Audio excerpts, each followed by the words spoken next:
This program was made possible by the Corporation for Public Broadcasting.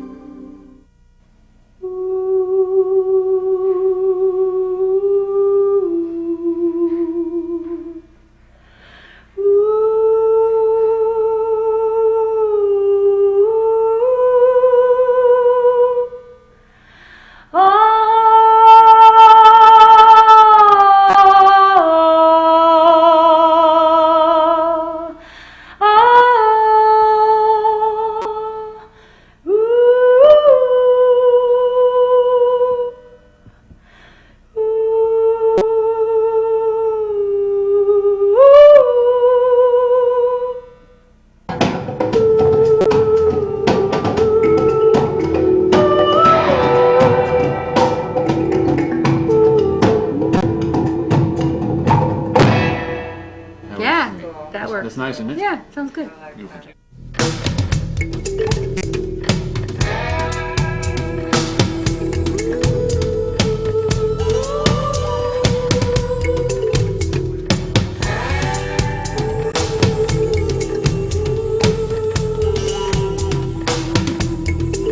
Some people say, what's the difference between being a Native person and a non-Native person, and how do you fit in, and Mother Earth and all that? But to be honest, growing up was never, I was separate from the land. You know, we grew up knowing that we didn't control the land, but that we were part of it, and to respect that. And in order to have the land take care of us, we must take care of it, not control it or destroy it. Show your face to the wind, put your hand in the water, feel the cool of the night, and the flame so bright. We just flew in from Minneapolis. Oh, is that right? The flight was really late. Engine trouble. 3 hours late. So we've been sailing over here. Campbell, where are you? I don't really have to change. I could just wear what I've got on. If you want to just head up right now, that's fine. How much longer? 15? Okay, that's perfect. That's fine. I'll just have to tune up quick. These are the joys of being on the road. I can imagine. Well, I feel really fortunate when we get to travel the globe and meet many different cultures, because growing up as a little girl, I was always taught to be proud of being a Native person, being Iroquois, Haudenosaunee, my mom being a Wolf Clan mother, my dad being a chief, and it's a very precious gift to be able to share a message of peace through music. We hear Shenandoah everywhere. She's very well known, she's very talented, she's very beautiful, and tonight she's here with her daughter, Leah. Shenandoah!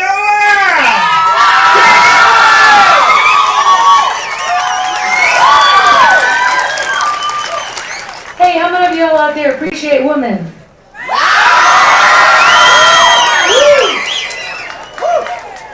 That's really great, because it might be a long walk home if you didn't say yes. You know, in the Iroquois way, it's the women, the matriarchs. We call them clan mothers, who are responsible for the political, social, and spiritual welfare of the people. And what a responsibility that is, to keep your community together.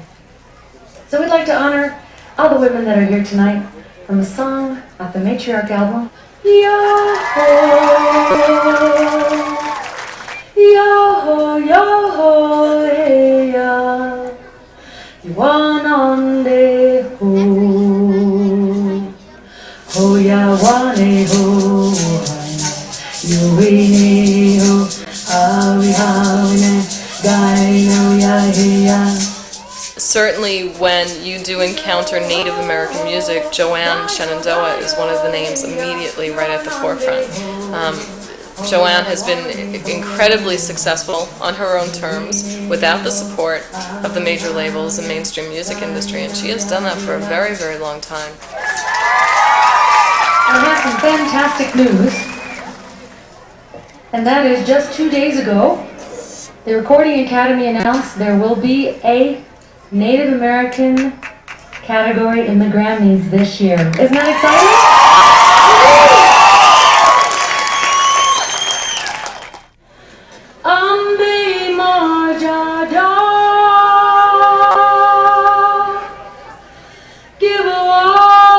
I was in the computer industry and remained there for 14 years, and then offered my own minority-owned company to become what we consider an executive in the systems integration business.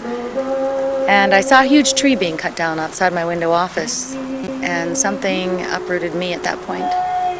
I knew I had to go back to where my ancestors once lived, where they sang their songs, where they danced their dances, and I knew at that point I needed to have the place where they prayed, the place where they lived, where they died, the place that would offer me everything I needed to have in order to fulfill my destiny, which is music.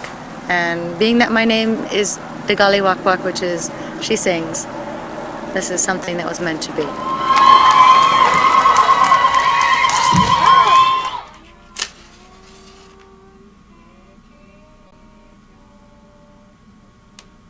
Give me a B flat. Yeah. No, it's too high. Ne so su guano lung qua diot ka te su gua ha ha. We really don't know our language completely, and that was because when my mother was young, she was punished for speaking Indian, and she didn't want us punished, so she would not talk Indian to us, so we had to learn on our own. But Macy, she could always talk Indian. She used to make it up, and then she'd get a spanking. Then you allow it in school, she'd be punished if you spoke Indian. And what's really sad, is so sad, is my husband has a cousin in Florida, and all her bones are broken in her hand from getting hit. She was 7 years old when she went to school in Vermont, and they broke all her bones by hitting her with a ruler for speaking Indian. She didn't know another language when she went to school. Ne o kaya goya dane aya gun heke diotku. We knew we always used everything we knew, and like sitting at the table to eat, we'd say Dostoevsky's or Got that means past salt. Yeah, or bread. We'd use all the words we knew. Ganalungkwa. So many of the Indian languages have been lost, and this music really inspires people to do what is right and to be forgiving. And I just know that it's something that's going to last for a long, long time. So it'll continue. And actually, with us singing, this is part of it. I think that's wonderful, because they say once you lose your language, it's gone. Yeah. Good afternoon, everyone, and you're listening to KSFR in Santa Fe. I'm Diego Mulligan, and today on the Journey Home, our Friday weekend warm-up with a couple of amazing guests in the studio with us today. We have Joanne Shenandoah, along with her husband, who is here too. He, an author and a scholar in his own right, with a book on Iroquois culture and commentary, Doug George Cantiel. Joanne is a member of the Wolf Clan and the Oneida Nation, and I come from the Bear Clan, the Mohawk Nation. The Creator brought us here and gave us these very sophisticated and complex rituals and a distinct way of life in order to tie us to the land, and we were supposed to act as custodians and live in harmony with the natural world. And that's not simply an ideal, that's the original instruction. Wow, print everything was fantastic. I cover everything. Iroquois family, spiritual consciousness, leaders, government.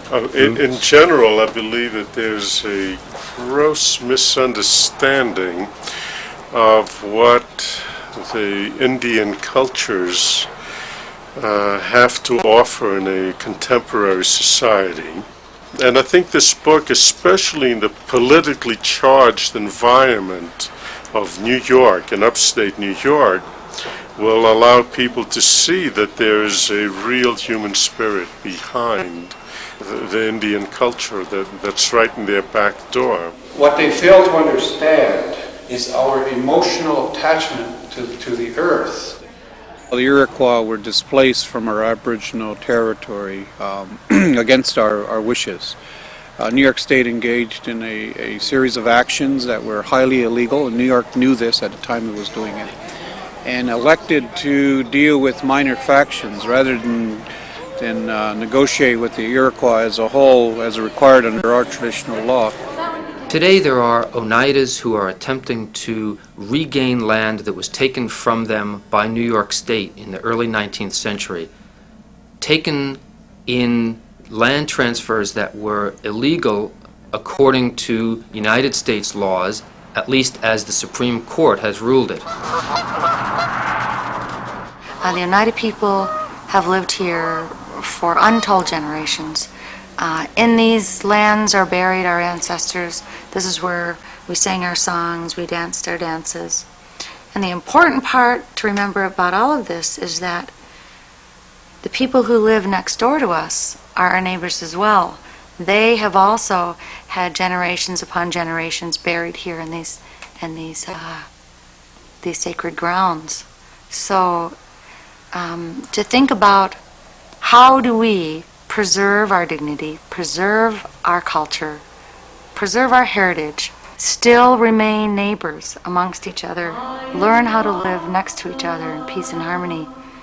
And is land really something to trade about? You know, is it something that is a gift, it's given to us? It's not something that we just simply say, okay, let's just think about me and now and this generation and how we can all be taken care of right here and now. We have to think for the future.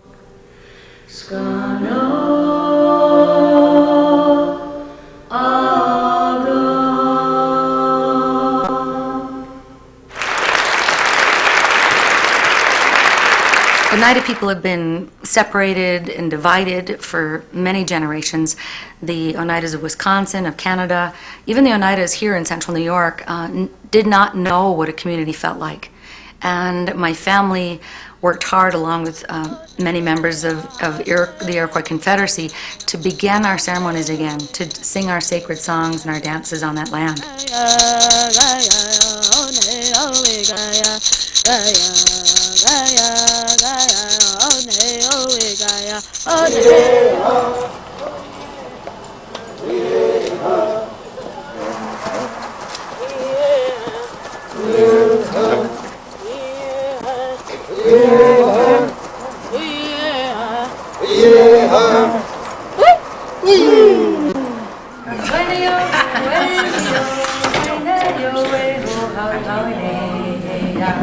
That's the heartbeat of any nation, that you have that culture and you preserve that culture.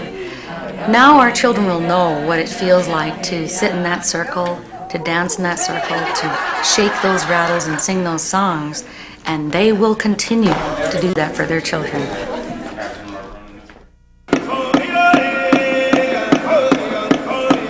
The Iroquois Confederacy consists of 6 nations: the Oneida, the Mohawk, the Onondaga, Seneca, Cayuga, and Tuscarora people. We still carry on our culture today through songs and dances in our longhouse, but we weren't always a united nation. We were warring and fighting amongst each other, and almost 1,000 years ago, the peacemaker came to us. He showed us a different way. He showed us how we could forgive, how we could have communities that loved one another and cared about each other. Give it up for all of our Iroquois people. Oh, yeah. And looking around, not only with the conflict that is in Oneida, but the conflicts around the world, I thought, what a wonderful idea to put to music the journey of the peacemaker and how we could have peace in our communities. Saddened by the death of his daughters, I want them make wampum so there would be peace. Lo ni go sun se I am waka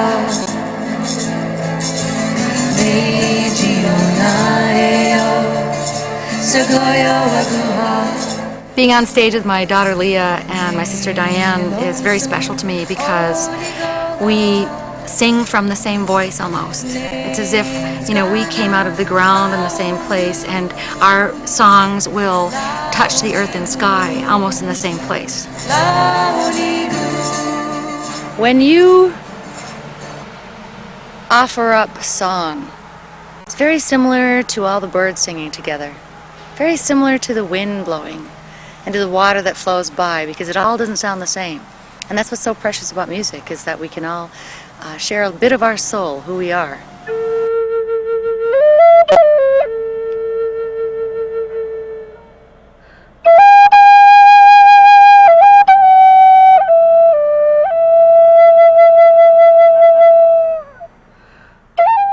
about 6 years ago, I found out that there was going to be a powwow cruise to Mexico and that Joanne Shenandoah was going to be performing on this cruise. I was an admirer of her work, a big fan, and I heard her mention once that the voice was like a flute, and I thought, wouldn't that be great to work together? Mary will do her flute thing, and then we do this. This. Mm-hmm. Mm-hmm. All right, and then so Mary does her flute. Let's go ahead and do her flute. Ready? So I held a concert in Sacramento, California. This is before I had an album out. We called it the Moonlight Concert. We had tiki torches and there was a full moon, and we waited till about 9 p.m. till the moon came up, and I raised enough money to be able to go on this cruise as a passenger. And I thought it was a wonderful investment because I always felt like I was going to work with her. I knew I was going to work with Jo.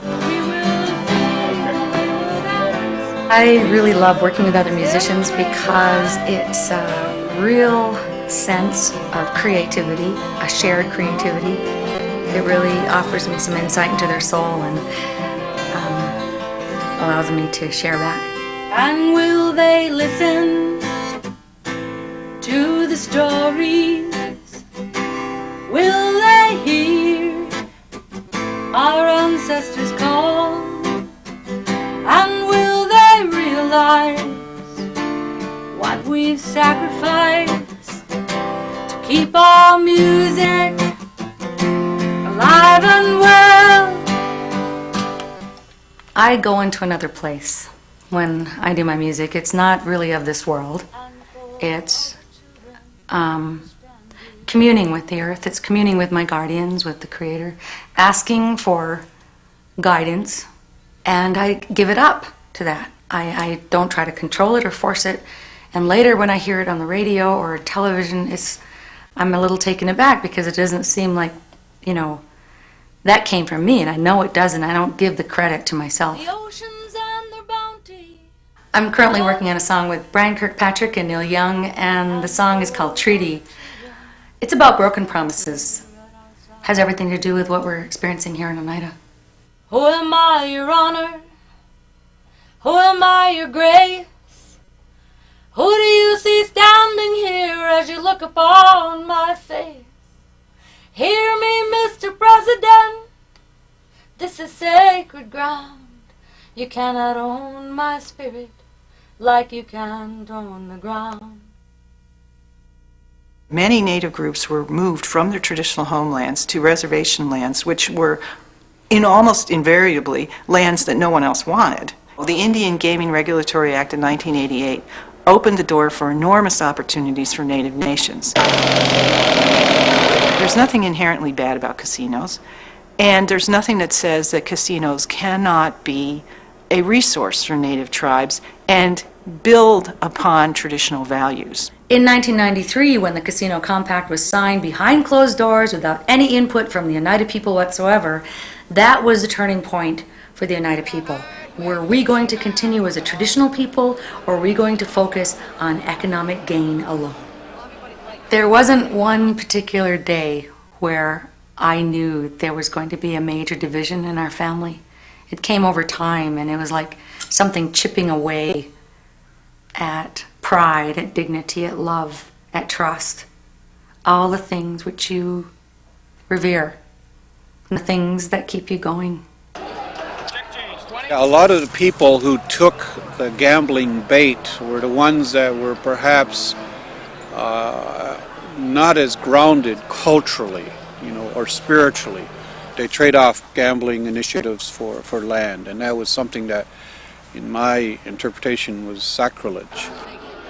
Once Ray Halberter turned to gambling as an economic solution, the divisions between the Oneida people and Ray Halberter became accentuated, because it wasn't just a moral issue, it was also a political issue, because Ray Halberter set up a government which many traditional Haudenosaunee felt was not a government at all, as not a government that fits within the perspective of the teachings of the peacemaker or the concepts of what it is to be a Haudenosaunee, what it is to be a person of the Longhouse. Private property owners. The last time we had this kind of activity that literally tore us into pieces was just after the American Revolution, and it seems as though we're now back into that tragic and sad time.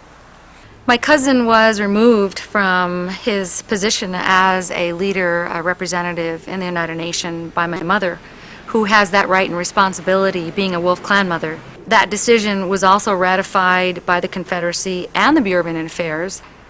A day later, the Bureau of Indian Affairs reversed that decision, and he remains in power today. The first suit that I represented Joanne and her family and other Oneidas on was a suit brought in federal district court here in Syracuse, alleging that the United States Department of Interior had violated the sovereignty of the Oneida Nation by refusing to recognize their choice in government and their choice in leadership. We at the Center for Constitutional Rights took this case on behalf of Joanne and her family and the other Oneidas because it really represents an issue that doesn't get addressed very much today, if at all, which is what are the rights of Native peoples within their own nation? And how do we make sure that people can respect and follow their own traditions as they wish? And how do we make sure that people who want to maintain their traditional culture can do so? This is wrong. You know, we have a heritage here to uphold. We have our identity. We have a legacy. This is a legacy. This is, you know, our people have gone through all this turmoil over and over again, you know, and it's been just one control issue after another. And you know, I'm not about to say, you know, I'll sign anything, or you know, you can pay me off. This is our identity. It's my children's right. It's my grandchildren's, my great-grandchildren's. It's, you know, it's our right to live here. What's the reality? The reality is, how long do we want to continue living here under his rule? Joanne Shenandoah and Ray are first cousins. Maisie and Gloria Halberter, Ray's mother, are sisters. This latest lawsuit that we're working on involves the Halberter's Nation government's attempted eviction of all the people that live on the territory now. The territory is a 32-acre piece of land that was it's the only original piece of land that the nation still owns from its Aboriginal time. And so it's very important to the people, to the Oneidas, that they be able to stay on this piece of land. And what he's done is created a housing ordinance system and a housing program that enables him to, under the guise of safety and health, like evict people from their homes, demolish their homes, and then place them in housing outside the 32 acres. This not only gets them off the territory and gets the people that have been speaking out against him out of his hair, but it also separates them so that they can't work together as easily and as effectively. What we have now is also this incredible wealth gap where the people that run the nation are fantastically wealthy under this system, and at the same time, people that live on the 32 acres live in abject poverty. We've really aged. I mean, it's shocking in the past 5 years the difference in just approaches to things, you know? Like I told you, the Peacemaker's Journey was part of, you know, an attempt to try to just bring peace, and this whole thing, man, it can just wrap you up into a knot and choke you. It's no way to live. When the eagle calls, when the eagle cries, don't get away, don't run and hide.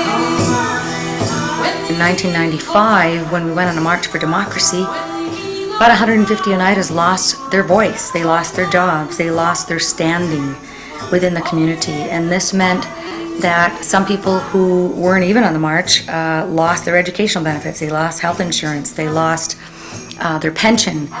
Myself, my mother, my entire family on this territory, my aunts, my cousins, they're cut off because we wanted democracy. We wanted to, you know, have a say in what was going on. In any municipality anywhere in the world, you know, you would be able to go to your town hall and see records because they do have ordinances, you know, for these type of things. But the ordinance on the territory are just completely made up. I mean, it's ridiculous. And you're not notified of them. They're not made public. People have no input into them. Although there's a schism between the BIA established governments and tribal governments, I think that in actual fact, in most cases, most of the members of the BIA established governments do feel that they are operating in the best interests of the tribal members, even if the tribal members don't feel that way. But basically it is, if they inspect your home, you'll lose your home. You'll be kicked off your house. Kicked out of our home. I mean, it doesn't make any sense at all. Well, it doesn't make any sense for Native Americans to kick other Native Americans off their homes. Exactly. I mean, I don't see how you can put a positive spin. He's a total dictator, and he wants everyone to pay him and pay homage to him. We don't even want the doggone casino. Get rid of it. Just take your money and go away. It's brought nothing but shame to our people. It's the worst thing that's ever happened to our people. The Oneida Nation is a governmental organization that is recognized by the United States government, by the Bureau of Indian Affairs, by the Justice Department. But there are many Oneidas who do not regard that government as their government. The Shenandoah family has been the center of the opposition to Ray Halbrider's government over the last several years, and they have also felt the steel hand of that government over the last few years. The conflict at Oneida Territory includes people like my mother's twin, cousins, of course, and sisters. These are all family members who have an inherent right, and their children will continue to have a right to live on that land. Elizabeth and Robert Ray? Ray Robert. Yeah. Elizabeth okay. Ray Robert, Elizabeth Robert? Yes. May I inspect your home as scheduled today? Did you get my letter? Did you get my letter? May I inspect your home? Did you get my letter? May I inspect your home? No. Okay. That's all I had to ask. That's all I had to ask. Nobody has any business That's coming okay. in my home. It's really a shame that the CEO of the Oneida Nation uses attorneys, police officers, housing inspectors, employees who are not even native to communicate to the Oneida people. I can't even remember the last time that he's spoken to me, but he did threaten my mother that if I opposed him politically, he would fix it so I'd never sing again. Sundow, Sundow, we love. Wilma Mankiller asked me this question once: how do you balance your life? And she understands as well as I do that being on the road is extremely grueling. You don't get enough rest. People want to talk to you 2 hours after you did a 2-hour concert, and you're signing autographs, and you're on the road, and you're flying, and you're hauling, and you're trying to maintain while you know there's struggles at home. So you get home, and you're dealing with the struggles at home. You're trying to be a balanced person.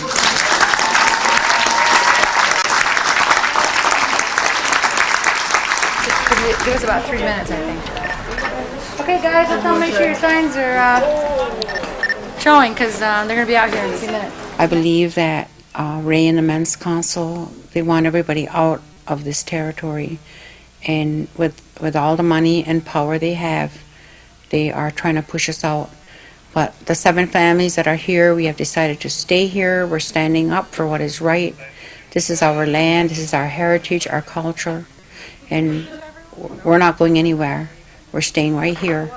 And we're not afraid. We have been taught by my mother that to do what you know is right, and we know this is right. Well, I think they're bothering us because I think they want to get everybody off this territory. And I think that they singled us out here because of course, because Macy's my sister, my twin sister.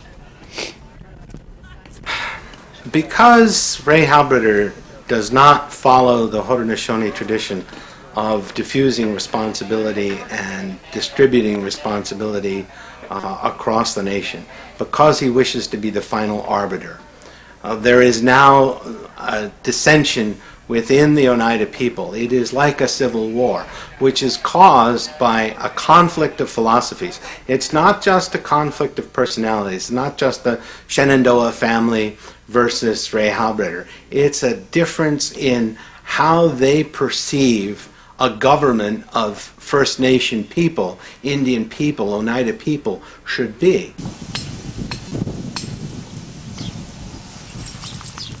My grandfather was Oneida. He died on this land, and I feel like I have a right to live here, and my kids have a right to live here. I told them that if they start anything here, that they need to just go straight home and stay in there and not let anybody in. Make sure the back door is locked, too. Yep, the back door is... The back door by the bathroom, make sure it's locked. And I'm really proud to be a part of what's going on today. I think that it's really important that we all stand up for our rights and not going anywhere. There are a lot of people really worried about violence on the territory, and should they barricade the road so their homes couldn't be taken away. And we said no, aggression begets aggression. So it was our thought, why don't we get together and have a peace camp and have tobacco burning and have a tree of peace planting. And that would show that we are peaceful people, that we have been given those instructions by our peacemaker, and that's what we're here doing. The tree is it's the great white pine, and that was the tree that that was given to the Iroquois people to go to and have their ceremonies and prayers and things of that nature. And under that great white pine, this is where all the weapons of war were buried, underneath the great white pine, so people would never fight again.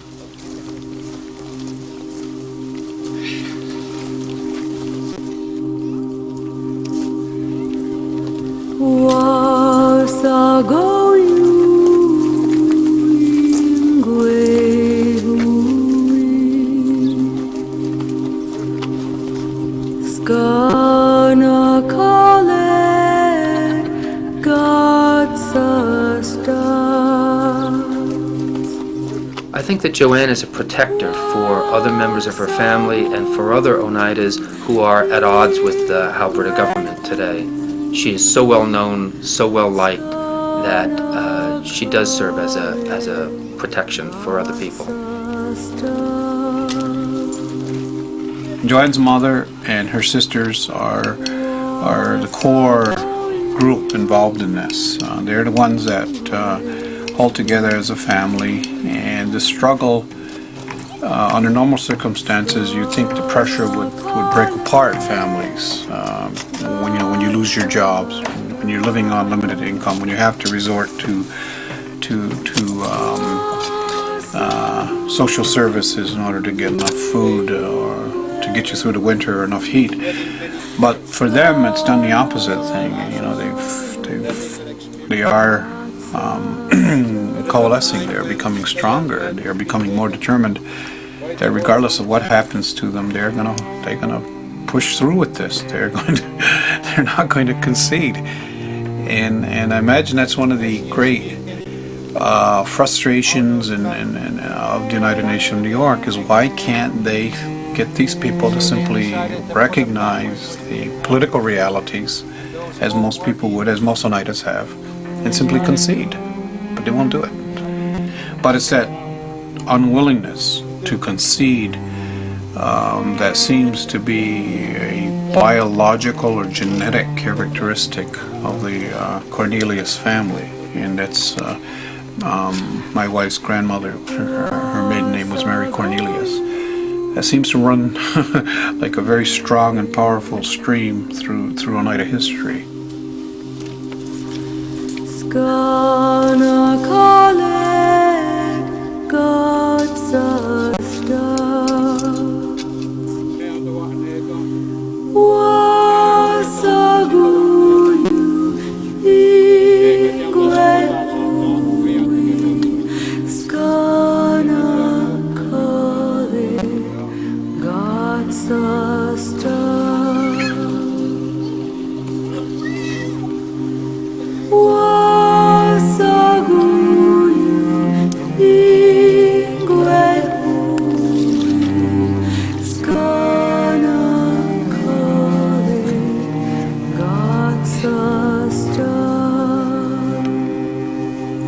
Now everyone is invited to lunch back at our peace camp, and thank you so much for being here.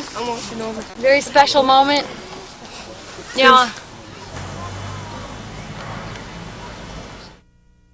I think you go back to Macy, my mother-in-law's mother. Mary Winder and her sister Delia Waterman, who were in a similar situation in 1930s, 40s, and early 50s, when they kept the whole idea of Oneida homeland and expanded Oneida territory and a return of all Oneidas who have been dispossessed and living out west or in Canada back to the homeland. And people said they can't be done, and the door was closed on them virtually every place they went. Ladies and gentlemen, if you would like to take pictures before we cut the cake, please come on up and do that now. They appealed to New York State, they appealed to the federal government, they went to the Bureau of Indian Affairs, they tried every conceivable avenue for people to hear their legitimate complaints about Oneida land and the way it was systematically stolen from them. And against enormous odds, and with no guarantee they would ever see a resolution of this. And it was these two women that did it. We're so honored to be related to this woman who can tell us many stories from years gone by. And Aunt Delia here has 120 grandchildren. This is Brittany. She's one of the 120 grandchildren. She's going to hold my microphone. Happy birthday to you. Happy birthday to you. Happy birthday, dear Delia. Happy birthday to you.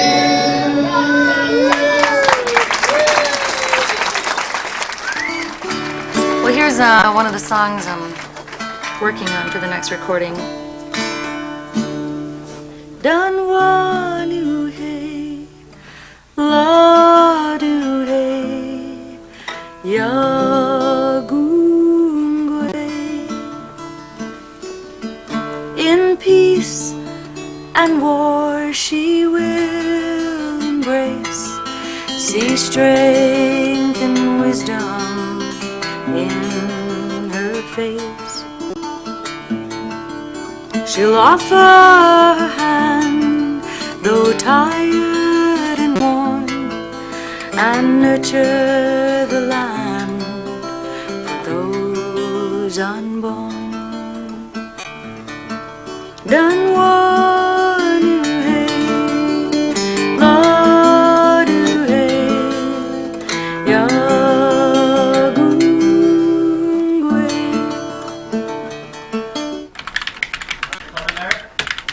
Well, they're supposed to list the Grammy nominees today, so sometime today. Somewhere here. You've gotten one of them anyway. Long overdue. 43rd Grammy nominees and out. Oh, here we go. Complete list. Yeah, there it is. Category 64. There you go. Best Native Music. Woohoo! There it is. Who are the other ones? Well, let's see. We got By golly, let's Black see. Lodge Singers, Yeah, Joseph Drum Firecrow, Group. Code of Thunder, This, yeah, Peacemaker's another Journey, drum and group. And Gathering of Population. Nations. Yeah. Well, first rate. Excellent, Joe.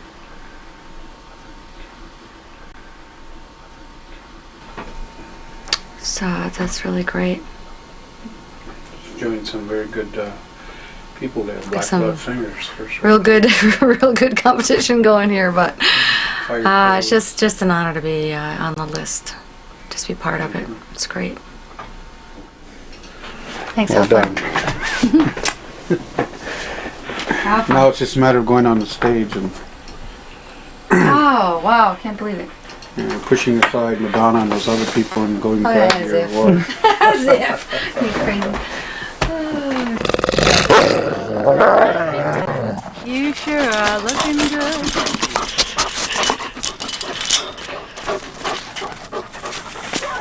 Isn't he gorgeous though? Beautiful. Let's see if we can get the puppies going. So here we are. We're looking at, going to LA, perhaps to bring back a trophy to a place where people are fighting to keep their homes. Is an incredibly profound place to be, because this whole message of peace and where we stand as a people, it's a very tough time. But it's also a very exciting time. Okay, now you can come Film. in. Did you go in, honey? Yeah. Going where? Here? Babies! Oh! baby. Come on, baby. Well, as long as I can get on The Simpsons or Saturday Night Live, I'll be all set. You know. Oh, you know, I never started doing music because I wanted to become rich and famous or to win a Grammy. All the awards are simply like a thank you for hanging in there. And in the Iroquois way, we're given certain talents, and we're supposed to use those to the best of our ability, and if we don't, they could be taken away from us. That's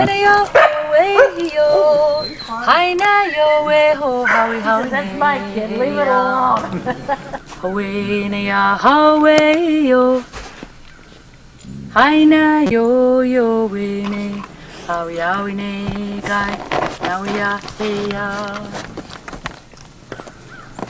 Yo ho ho, yo ho, hey ya, you are nande ho, ho ya wane ho, ho hi na, yo ne ho, how na, these guys are so precious. Sometimes in my life or in anyone's life, you wonder what it is you're supposed to be doing or what impact you'll make on future generations. Well, this is a very important time for our people, for Oneida people, Onondaga, also the Haudenosaunee people in whole, because this whole album, Peacemaker's Journey, is about the message of peace, the peace that the whole world needs. The Oneida people have been separated for a long, long time. We've been looking for a place to be again, to be united, and hopefully that many people will hear about this great message and will aid us in that fight to become united once again.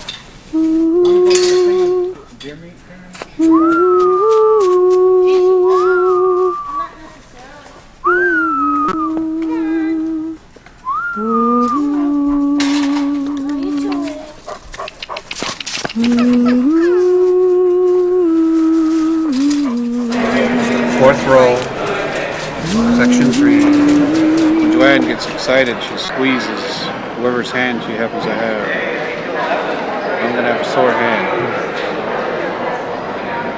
I think Joanne's attitude is that, as she said in a number of interviews, is that the Grammy National Academy, its recognition of Native music does not validate Native music, but in fact is acknowledgement that it is a sophisticated art form that's able to stand on its own two legs.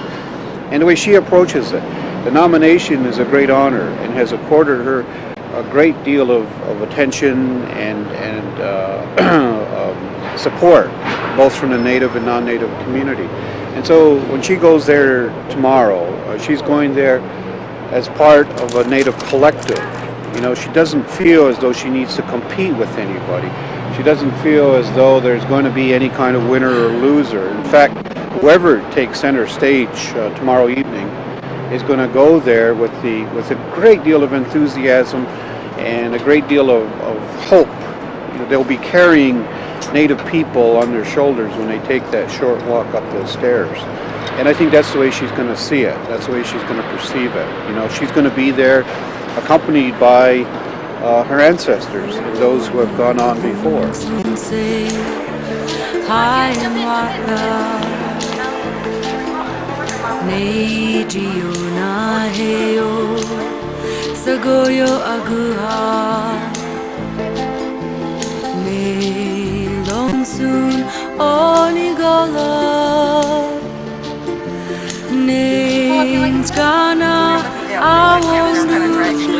The album was in honor of our prophet, the peacemaker, who one day envisioned a world living in harmony without war.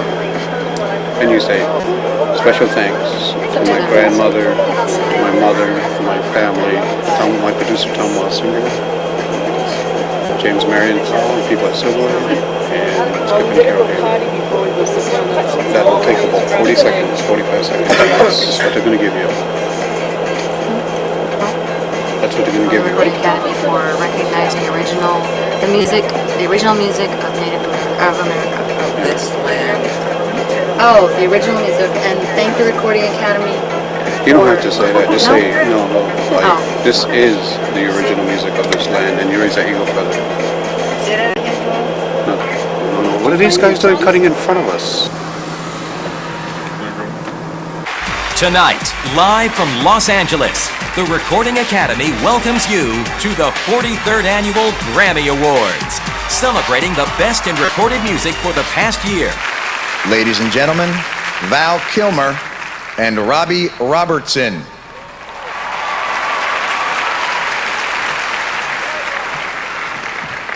Say go to all First Nations. This is somewhat of a historic occasion tonight that after some years of convincing, the Grammys are acknowledging for the first time Native American music.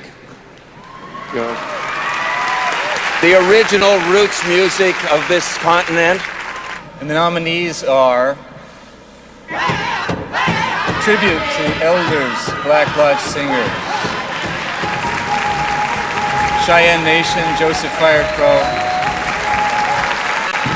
Veteran Songs, Lakota Thunder, Peacemaker's Journey, Joanne Shenandoah, Gathering of Powwow Nation, Tom B. and Douglas Spotted Eagle producers. And the Grammy goes to Gathering of Nations, Powwow, Tom B. and Douglas Spotted Eagle, my buddies.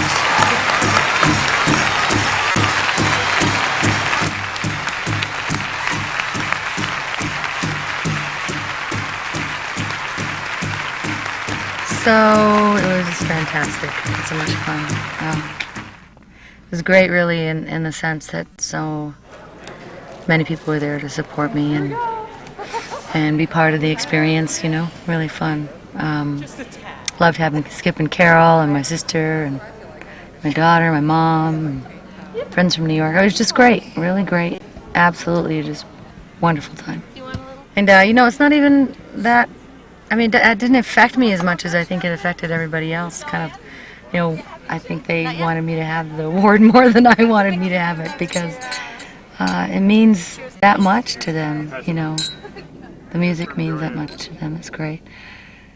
So, you know, I was prepared either way, whether I won or not, and it was a delight. It was just a wonderful, wonderful experience.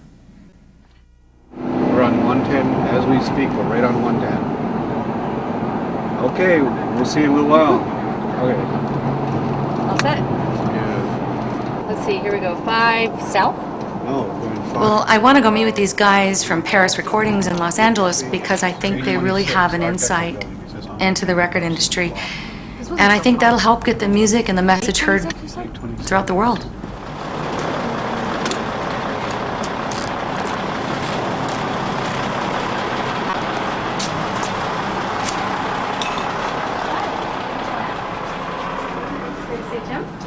You spend this many hours, you try to make it a little bit comfortable.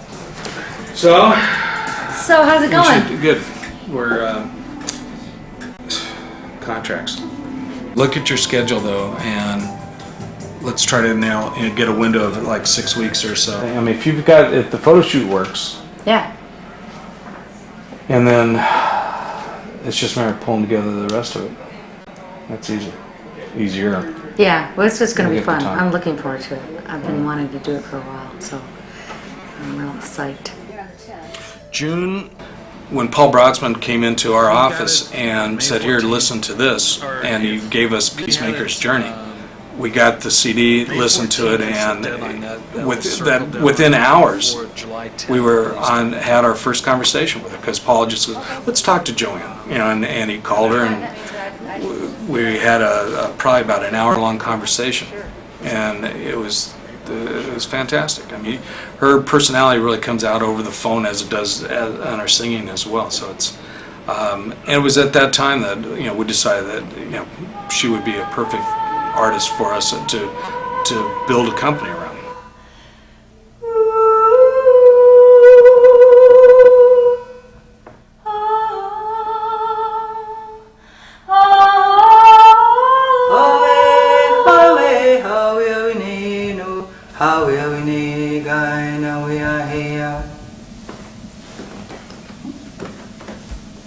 Yeah, I can move it if you want. I'm searching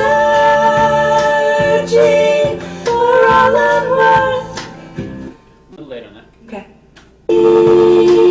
Never leave the ground. I'm searching for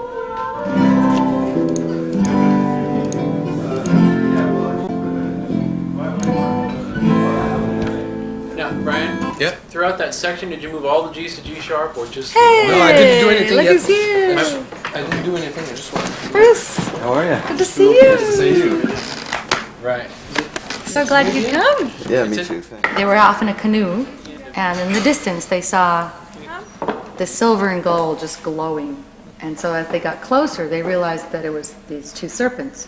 And so they were so thrilled by this, they never saw anything so bright and so shiny, that they brought it back to the village for everybody to see.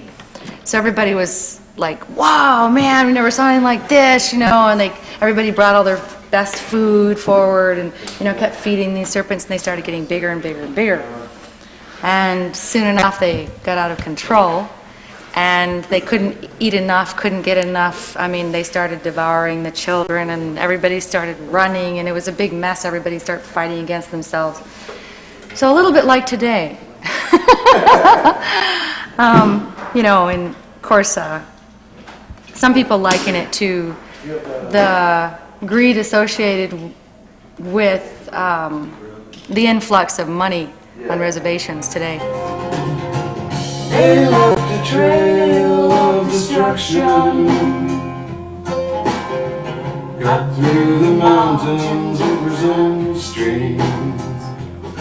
The prophecy is that there will be this young boy who takes the willow and a white flint arrow, and he'll take a strand of Clan Mother's hair, and with that he'll pierce the hearts of the serpents so that the people will be united once again. The point comes through, and at the end when it goes into major and the young boy appears on the scene, it's sort of clear that you're in the world of myth, you know.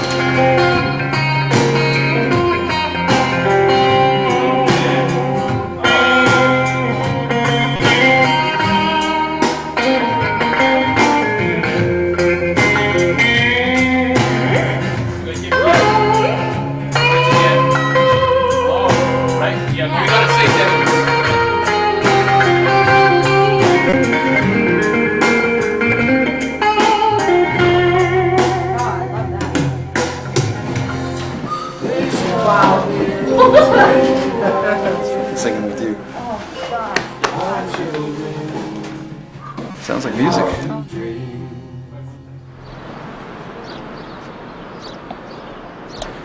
So it's with a great deal of pride that I have a proclamation that I would like to read and to present to Joanne. And Joanne, if you could come forward, please.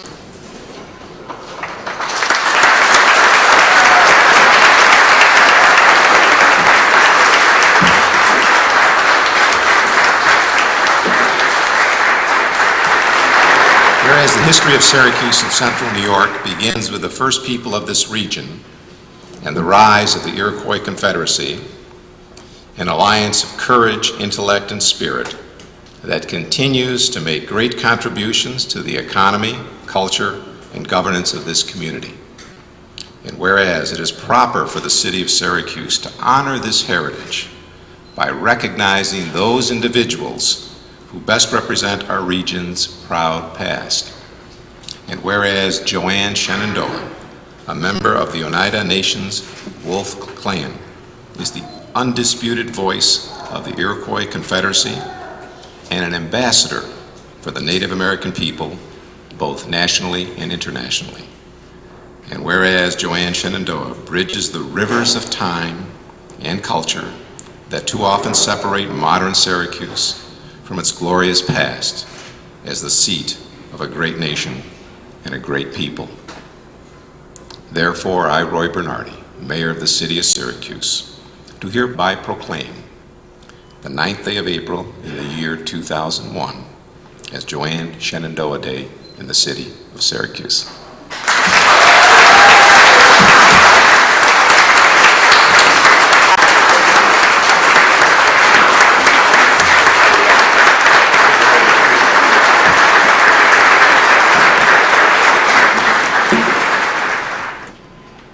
By honoring me, you honor my family.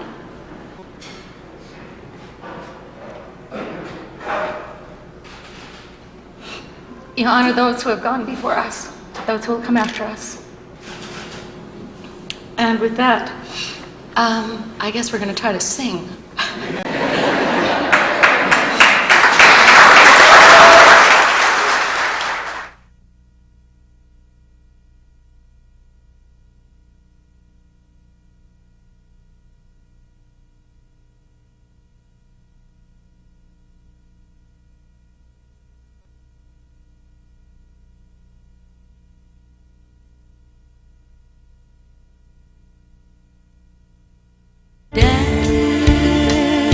Dancing on Mother Earth, feet never leave the ground. I'm searching for all I'm worth. Peace will be found. This program was made possible by the Corporation for Public Broadcasting.